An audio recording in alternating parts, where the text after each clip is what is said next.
A todos, muchísimas gracias Eduardo, Daniel, Isabelino por su presencia. Destacadas trayectorias, destacadas personalidades que conjugan aparte el discurso y la coherencia de ese discurso con una práctica de vida. Educación y ciudadanía. El ciudadano es el político por excelencia, es aquel que porque conoce sus derechos es capaz de hacerlos respetar y por ende de ejercerlos. El habitante de la ciudad, aquel que por preocuparse de los problemas comunes, la justicia, la verdad, la memoria, la educación, la salud, el trabajo, es capaz de ocuparse con otros colectivamente de esos problemas comunes. La educación es el hecho político por excelencia porque forma ciudadanos. Venimos de una historia donde 18.000 docentes cesanteados, 600 docentes desaparecidos, 6.112 estudiantes desaparecidos dan cuenta del impacto que ha producido la dictadura cívico-militar del 76 en los sujetos colectivos, docentes y estudiantes. 13 millones de libros quemados en 7 años y medio, pero también otros 13 millones de libros saqueados de bibliotecas públicas y populares. El operativo Claridad dio cuenta de un operativo sistemático de represión cultural y educativa en los ámbitos de todas las escuelas e institutos del país. En ese texto introductorio firmado por el general Saint-James del operativo Claridad se decía: la batalla cultural es más importante que la militar y se libra en el corazón y la mente de los jóvenes docentes y de los estudiantes. De esa historia venimos y no es ocioso recordarlo en un lugar que marca la historia de todas las escuelas normales del país. Pero aparte, quería recordar algo que tiene que ver con releer el Bicentenario para escribir nuestra historia. Luego del 25 de mayo de 1810, Belgrano y Castelli son encomendados para realizar 2 misiones trascendentales. Belgrano en el Paraguay, en la zona de las misiones jesuíticas, Juan José Castelli en el Alto Perú. 3 años antes de la asamblea del año 13, libraron a los pueblos oprimidos de la esclavitud. Y muy especialmente Belgrano, en el Paraguay, escribiendo una carta a Mariano Moreno, dice: pero ahora se viene la segunda verdadera liberación de toda esclavitud a los pueblos oprimidos. Eso se llama educación pública, eso se llama alfabetización, y dicta un reglamento general que es no solamente anticipatorio de una visión muy importante sobre la educación pública, sino que aparte concreta esa primera alfabetización para los pueblos que habían sido esclavos. Es muy bueno releer este bicentenario para preguntarnos cuántas clases de analfabetismo padecemos como pueblo.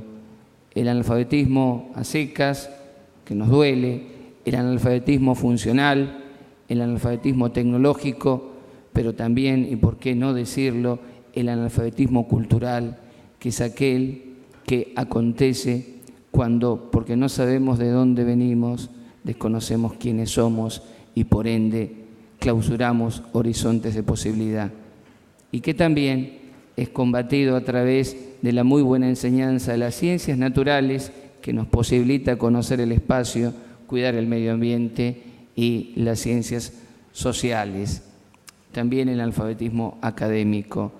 Así que educación y ciudadanía, una tensión, una zona de debate muy interesante que vamos a empezar a recorrer a partir de ahora desde nuestro primer expositor. Eduardo Anguita, licenciado en Comunicación, recibido en la UBA, periodista, director del periódico dominical Miradas al Sur y columnista de temas políticos de Buenos Aires Económico, conductor de Carvano 14, El Regreso, por Radio Nacional, de lunes a viernes, autor de varios libros, uno particularmente que nos ha marcado a por lo menos 2 generaciones, escrito con Martín Caparrós, la saga La Voluntad. Yo lo leí en 3 tomos, ahora hay uno en 5 tomos, que reconstruye el espíritu de época, el clima de época de las organizaciones revolucionarias durante fines de 50, 60 y 70. Escribió y publicó Sano Juicio, Baltasar Garzón y la lucha contra la impunidad, Grandes Hermanos, Alianzas y Negocios Ocultas de los Dueños de la Información, entre otros textos.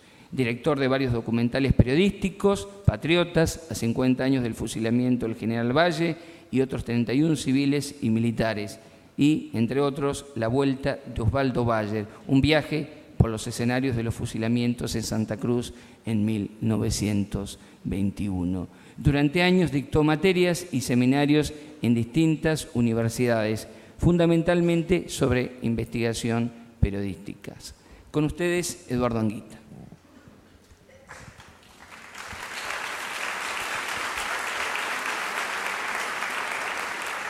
Muchas gracias, muy buenos días. Debo confesar que pensaba recién que uno está acostumbrado en la escuela a ser muchos alumnos y tener enfrente un maestro, pero miraba cuántos maestros ahora me van a mirar y veo que toman notas además. Así que, bueno, voy a tratar de no cohibirme. Así que al principio un poco de humor para evitar la vergüenza que me da, que es una vergüenza, debo confesar, inspirada en la tradición que todos tenemos de respeto a la institución escolar y de respeto a la institución del maestro, ¿no? Yo me acuerdo hace unos años haciendo un documental en Tucumán cuando me llevaron a conocer a la familia de Arancibia, uno de los fundadores de la CETERA, y que me produjo esa sensación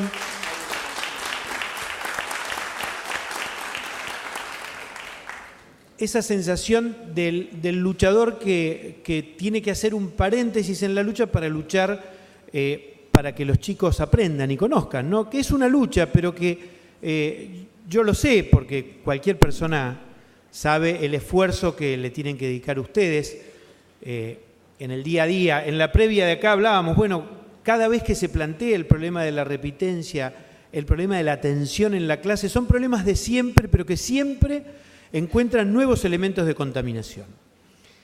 Sin embargo, me parece que el tema que nos convoca, que es ciudadanía, tiene que ver con la educación, no como aquella institución cerrada, reverencial, sino como ese espacio público que actúa en esponja con el resto de los espacios públicos.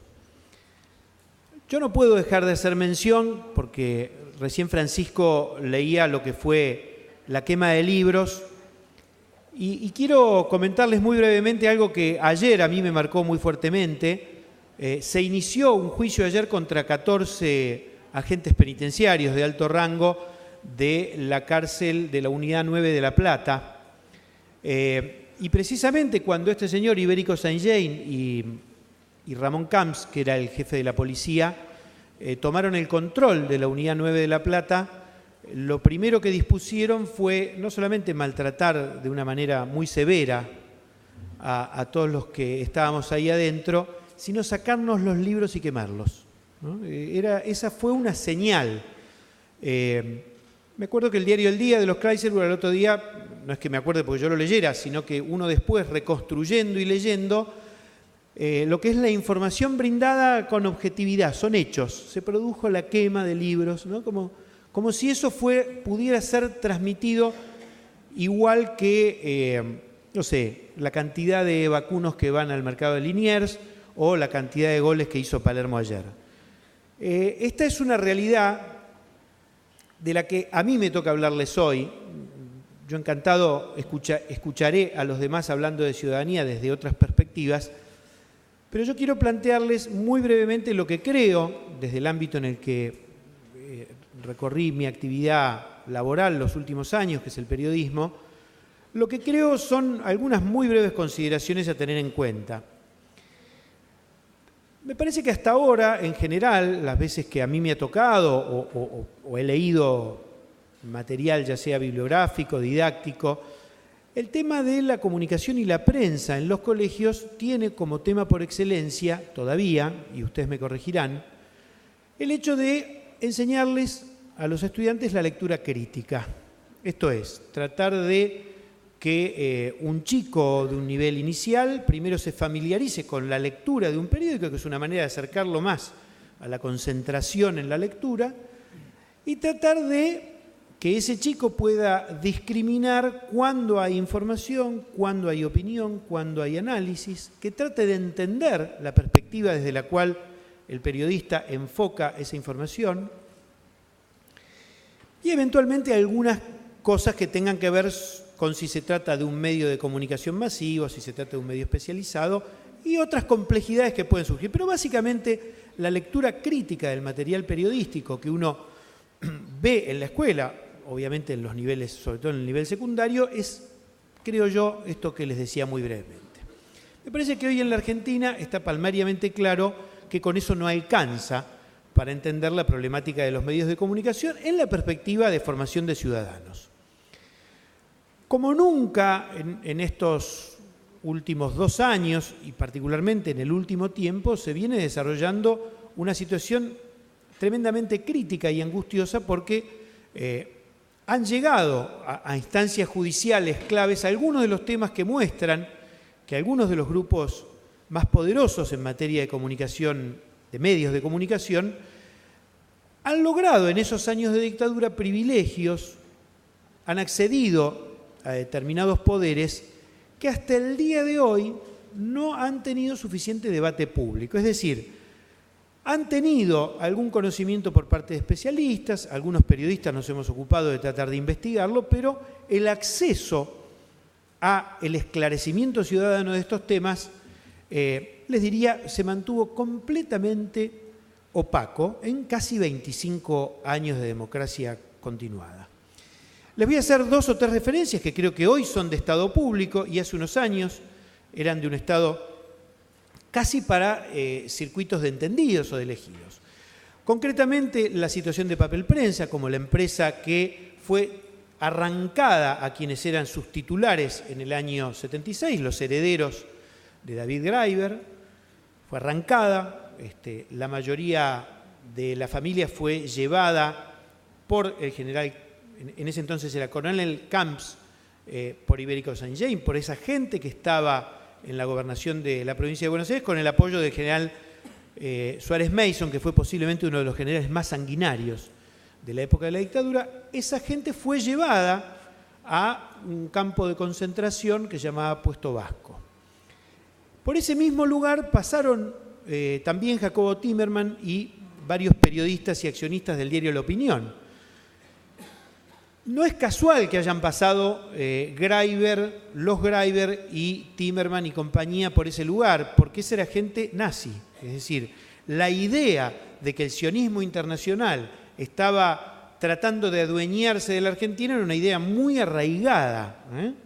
Pero por supuesto, ¿quiénes fueron los favorecidos de esto? Bueno, están las fotos de la inauguración de la planta de Papel Prensa cuando estaban Héctor Mañeto, actual CEO o gerente general de la empresa Clarín, Ernestina Herrera de Noble, su presidenta, y también los directivos de La Razón y La Nación. Esto está hoy reproducido por infinidad de medios de comunicación y se ha abierto por primera vez una especie de instancia pública para que se esclarezca o intente esclarecerse cuáles fueron estas maniobras fraudulentas asociadas al terrorismo de Estado para que la única planta de Papel Prensa, es la única, hay otras empresas importantes de papel, pero producen muy subsidiariamente papel para diarios.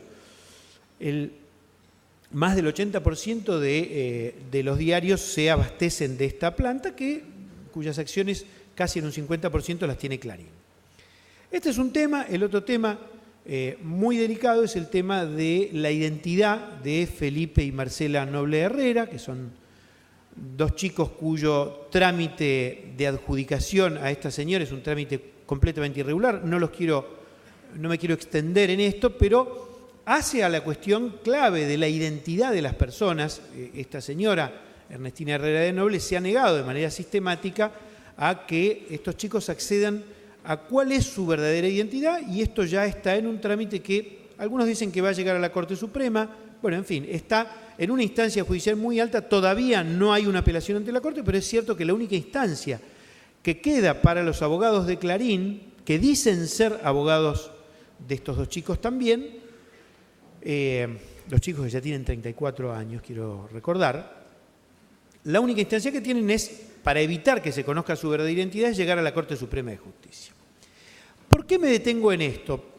Ustedes podrán decir, bueno, este señor que nos habla tiene una perspectiva donde ve el periodismo desde su militancia, su cárcel, cierto rencor al establishment. Bueno, posiblemente sea la parte de subjetividad que yo tenga, pero yo reconozco cuál es mi historia, y cualquiera que quiera tener un trámite comunicacional conmigo, no en forma individual, sino con el tejido de medios de comunicación, yo aclaro que emito desde cierto respeto a los códigos del periodismo, pero también desde una historia en la cual estoy involucrado. La gran diferencia es que acá vivimos en el mito de que existe un periodismo independiente, y ustedes verán que el lema de los medios del Grupo Clarín es el periodismo independiente. Y ustedes saben que repetir algo a través de los medios de comunicación es la posibilidad de establecer que eso se convierta en algo que se repita, sea cierto o no. La independencia, como la objetividad en la comunicación, está muy en tela de juicio, y si uno no aclara desde qué lugar emite, evidentemente está haciéndole flaco favor, si es que existen márgenes de objetividad y márgenes de independencia, le está haciendo muy flaco favor a esos márgenes. Me centro en Clarín, pero el problema no es Clarín. En todo caso, Clarín es el emergente. Vivimos en una sociedad altamente mediatizada, con grados de concentración de la propiedad de los medios de comunicación que no reconocen límites.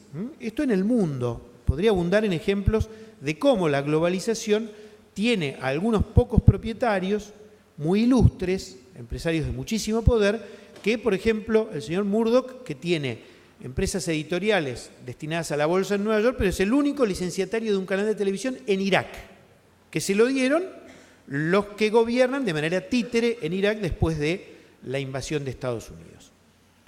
De modo tal que el problema excede completamente cualquier motivo que a mí personalmente me pueda llevar a tener rencor, envidia, enojos o cualquier subjetividad malsana, que como cualquier ser humano debo tenerlas. Pero en esto les garantizo que más allá de esas desviaciones que yo pueda tener y debo tener, hay motivos del orden del conocimiento de cómo son los medios de comunicación que indican que esto hoy debería ser tema de debate en la escuela.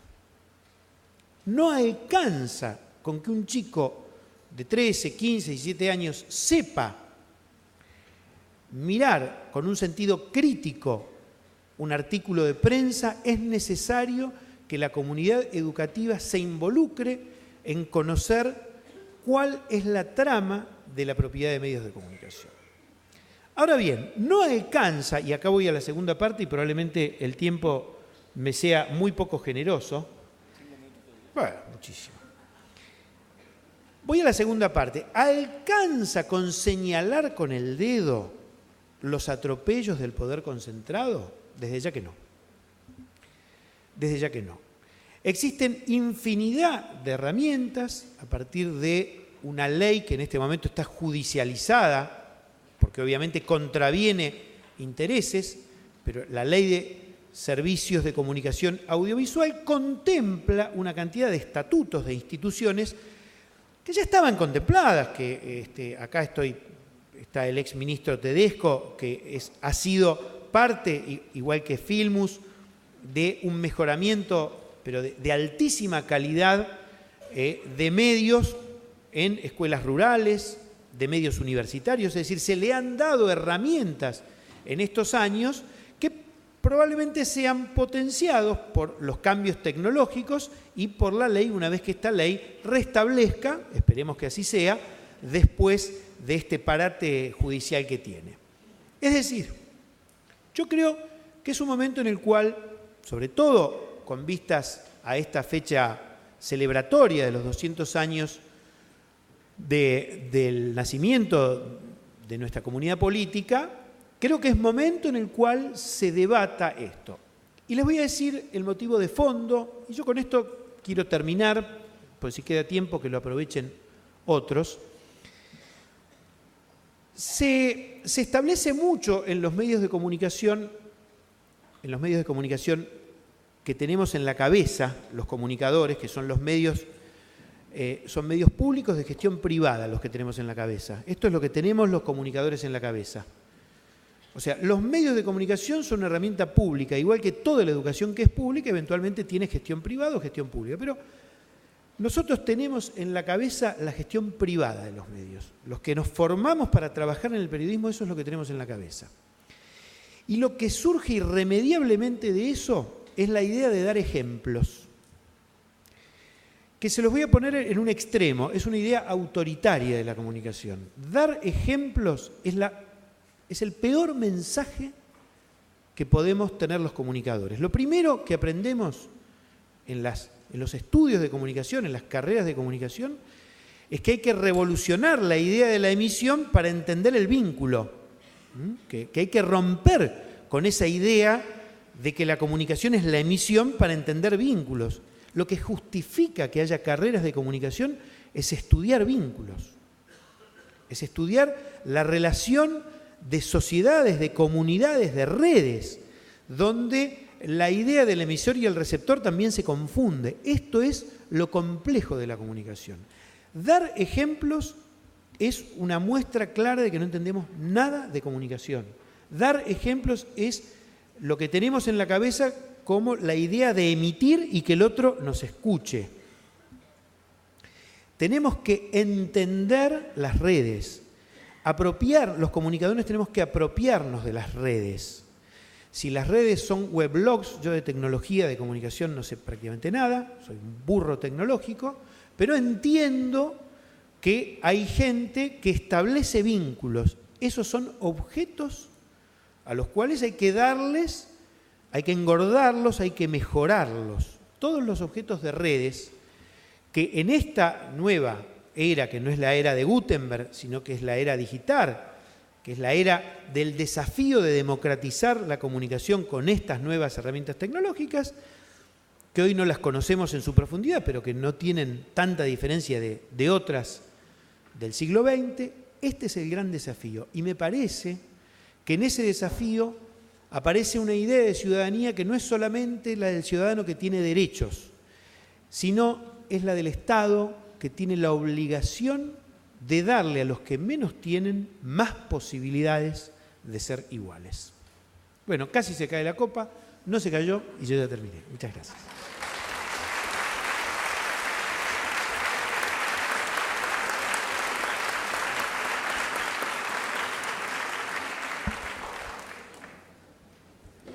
Daniel Goldman estudió Derecho en la Universidad de Buenos Aires y Filosofía en la Universidad Hebrea de Jerusalén, Israel, y en Cincinnati, Estados Unidos. Es rabino de la comunidad Betel de Argentina, miembro director de la Universidad Libre de Estudios Judaicos, profesor de teología en el Seminario Rabínico Latinoamericano y profesor visitante en universidades de Argentina, España, América Central y Estados Unidos. Fue vicepresidente de la Asamblea Permanente por los Derechos Humanos de Argentina, miembro permanente de la Comisión Provincial por la Memoria y del Observatorio Internacional de Prisiones. En el campo interreligioso es el fundador del Instituto del Diálogo Religioso con sede en Argentina, que alberga referentes religiosos cristianos y del Islam. Daniel.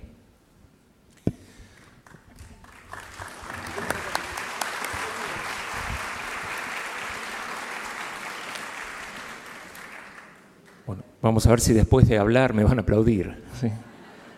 Antes es fácil. Agradezco la invitación, ¿no? Porque toda invitación de este estilo requiere un desafío y establece un desafío.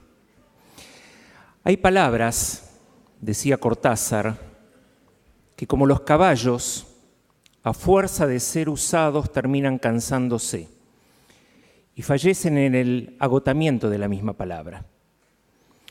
Una de las funciones del intelectual, dice mi amigo Ricardo Forster, es la de clarificar de manera crítica el contexto político-social, denunciando de modo responsable cualquier hipocresía que legitime la injusticia y la represión. Walter Benjamin, muerto o asesinado en la catalana Portbou, hizo honor a esa misión tan poco sumisa y tan altamente provocativa de querer, como decía él, pasarle el contrapelo a la historia para desafiar al pensamiento, a la actitud y a la acción que se acomoda y se adapta, lamentablemente, mucho más rápido de lo que nos imaginamos. Entre su materia de escritura se encuentra una sección dedicada al concepto de la moda. Benjamin, parafraseando al filósofo italiano Giacomo Leopardi, la denomina Madame Moda, dama mítica que acompaña a su camarada Madame Morte, ambas hermanadas en un diálogo que concluye con la aceptación de buena manera de estar juntas y arrastrarse al mismo destino. Dicho de otro modo, la moda es colega de la muerte y parodia del mismo cadáver. La moda cambia rápido, tan rápido que provoca la muerte. ¿Cómo se le encuentra una vuelta a la palabra para que enriquezca la vida y el entorno, de modo tal que retorne a ser significativa y no agotada, y no extinguida, y no perecida, y no fenecida?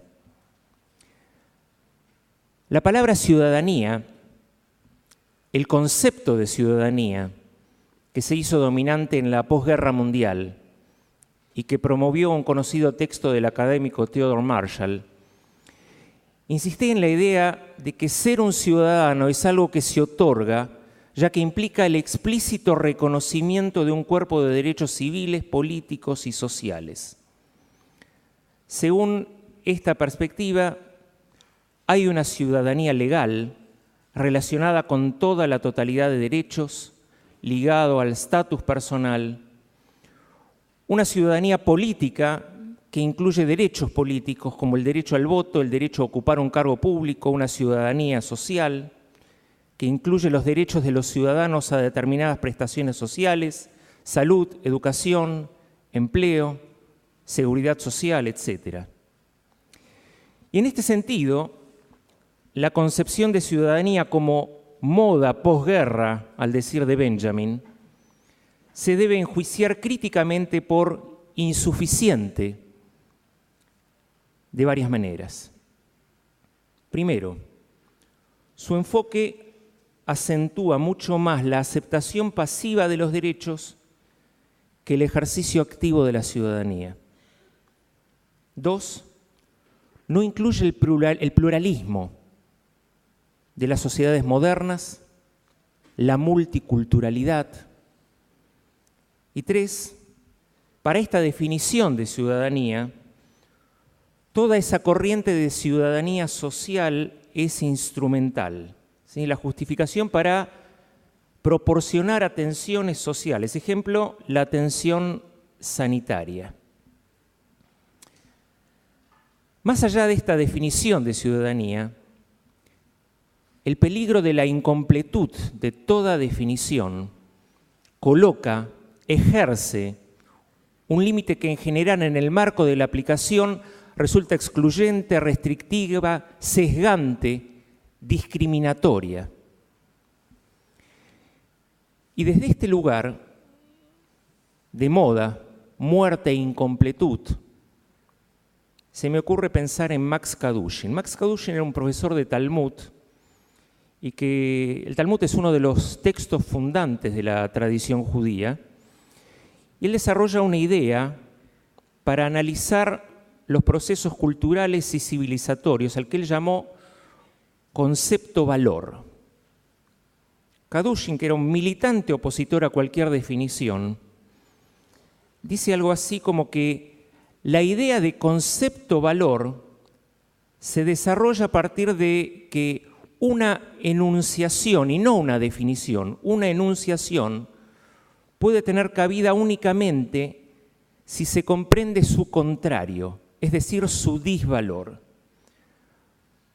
Pero encontrar el disvalor no es una función simple, ya que debemos conceptuarla con una precisión tal que el disvalor funciona de manera disruptiva, que corta el ritmo, que no se da a partir de una lógica simple, de una lógica directa, sino de una lógica sofisticada.